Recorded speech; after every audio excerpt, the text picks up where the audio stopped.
India TV YouTube channel को subscribe करें और बेल आइकन दबाएं। पश्चिम बंगाल चुनाव में अब सबकी निगाहें नंदीग्राम पर टिक गई हैं। ममता बनर्जी इस बार भवानीपुर की जगह नंदीग्राम से चुनाव लड़ रही हैं और इसके लिए कल वो अपना पर्चा दाखिल करेंगी। लेकिन ममता पर्चा दाखिल करें उससे एक दिन पहले ही आज नंदीग्राम का रुख कर रही हैं।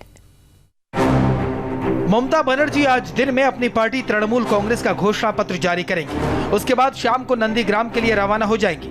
नंदीग्राम से चुनाव लड़ने के ऐलान के बाद ममता बनर्जी पहली बार नंदीग्राम के दौरे पर जा रही हैं। फिलहाल पूरे बंगाल के राजनीति का केंद्र नंदीग्राम ही बन गया है, क्योंकि यहां से ममता के पुराने सिपह सालार शुवेंदु अधिकारी उन्हें चुनौती दे रहे हैं। इसलिए ममता ने भी पूरा जोर नंदीग्राम पर लगा दिया है।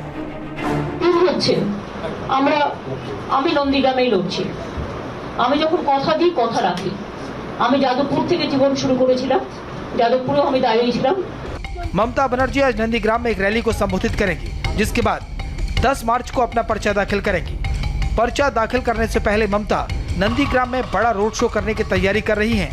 बीजेपी के उम्मीदवार शुवेंदु अधिकारी 12 मार्च को नंदीग्राम से पर्चा दाखिल करेंगे। लेफ्ट पार्टियां भी नंदीग्राम में बड़े चेहरे को उतारने की तैयारी में हैं। এবং রাসবিহারী আমরা সেক্ষেত্রে দেবাশিস কুমারকে একজন নতুনকে নিয়ে আসছি।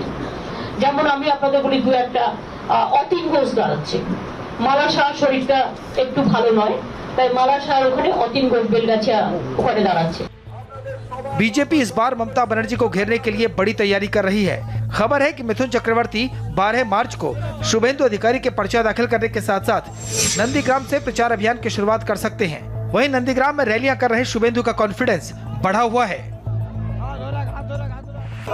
आपके चैलेंज को एक्सेप्ट कर लिया? नहीं, उनका पार्टी का ऑफिशियल लिस्ट में, उसका कंपनी का ऑफिशियल लिस्ट में नाम भी है, कोई दिक्कत नहीं, हारने वाला।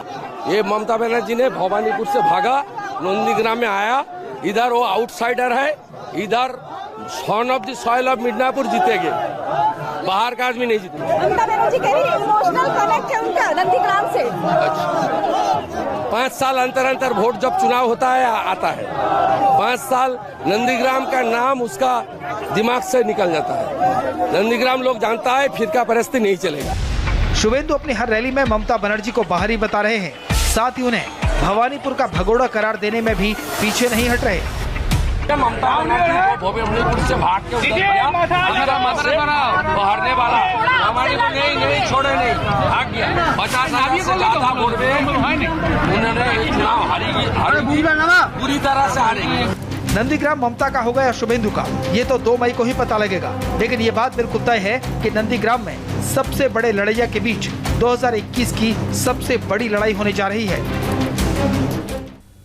पश्चिम बंगाल चुनाव को जीतने के लिए बीजेपी ने पूरा जोर लगा दिया है। गृह मंत्री अमित शाह 13 मार्च से बंगाल दौरे पर हैं और इस दौरान वो उन बीजेपी कार्यकर्ताओं के घर जाएंगे जो राजनीतिक हिंसा के शिकार हुए थे। पश्चिम बंगाल की राजनीति में हिंसा हावी है, इसका खामियाजा बीजेपी को भुगतना पड़ा है। अब बीजेपी राज्य में राजनीतिक हिंसा को चुनावी मुद्दा बनाना चाहती है, जिसकी कमान अमित शाह के हाथों में है। गृह मंत्री 13 मार्च से पश्चिम बंगाल के दौरे पर हैं। साथ ही बीजेपी अध्यक्ष जेपी नड्डा भी बंगाल जाने वाले हैं। इस दौरान वो उन बीजेपी कार्यकर्ताओं के परिजनों से मिलेंगे जिनको रक्त रंजित राजनीति की वजह से अपनी जान गंवानी पड़ी। बंगाल में राजनीतिक हिंसा में 130 बीजेपी कार्यकर्ताओं की जान जा चुकी है। इनमें से 86 कार्यकर्ताओं के घरों में अमित शाह जाएंगे, जबकि जेपी नड्डा 43 घरों में जाएंगे और मृतक कार्यकर्ताओं के घर वालों से मिलेंगे। जबकि 130 में से एक कार्यकर्ता ऐसा था जिसका कोई परिवार नहीं था। अमित शाह पहले भी राजनीतिक हिंसा के शिकार लोगों के घर जाते रहे हैं। वो ये भी कह चुके हैं कि पश्चिम बंगाल में बीजेपी की सरकार आएगी तो तृणमूल कांग्रेस के गुंडे जेल में होंगे। जो गुंडे ममता दीदी की सह पर आज छिप कर बैठे हैं, उनको मैं कहना चाहता हूं, जहां छिपना वो छिप जाओ। भारतीय जनता पार्टी की सरकार बनेगी, पाताल में से ढूंढकर जेल की सलाखों के पीछे आपको डालेंगे। मार्च के दूसरे हफ्ते में अमित शाह पश्चिम बंगाल के साथ साथ असम का भी चुनावी दौरा करने वाले हैं। बीजेपी ने ममता बनर्जी को एक बार फिर तगड़ा झटका दिया है। टीएमसी के 5 विधायक बीजेपी में शामिल हो गए हैं। ये वो विधायक थे जिन्हें ममता बनर्जी ने टिकट नहीं दिया था। दिसंबर के बाद दूसरा सबसे बड़ा दलबदल इन्हीं पांचों टीएमसी विधायकों का था। पश्चिम बंगाल बीजेपी के अध्यक्ष दिलीप घोष, बीजेपी नेता शुभेंदु अधिकारी और मुकुल रॉय की मौजूदगी में पांचों टीएमसी विधायकों ने बीजेपी का दामन थामा। जिन विधायकों ने ममता बनर्जी को टाटा बाय बाय बोला, उनमें सोनाली गुहा, दीपेंदु बिस्वास, रविंद्रनाथ भट्टाचार्य, जाटू लाहिड़ी और शीतल कुमार सरदार शामिल हैं।